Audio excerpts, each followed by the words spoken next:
April 23, 1945. 11:40 a.m., Alexanderplatz, Berlin. For a long time, the war had sounded the same to Obergefreiter Klaus Richter. Distant guns, collapsing walls, the clatter of tracks. You learned to tell things by their noise. Today, the noise was wrong. Pressed into the broken display window of what had once been a department store, Klaus hugged his Panzerfaust like a life jacket. Plaster dust clung to his eyelashes.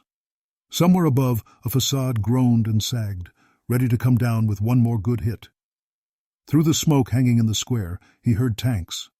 Not the rapid, rattling clatter of T-34s he'd spent the last year hating. This sound was slower, deeper, each track clank a separate, heavy impact. The ground under his knees vibrated as if a train were passing through the ruins. Beside him, Grenadier Meyer tried to make a joke and failed. Too late to transfer to the Navy, Klaus? The first shape pushed its way out of the gray curtain like a ship out of fog.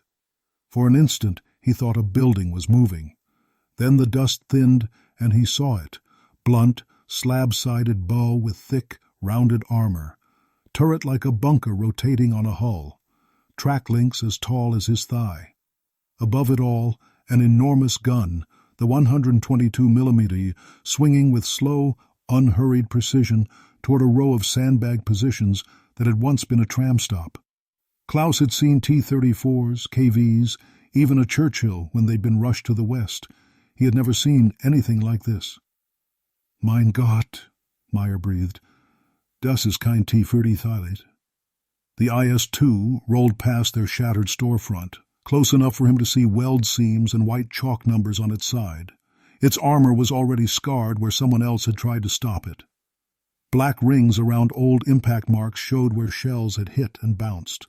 His Panzerfaust suddenly felt like cardboard.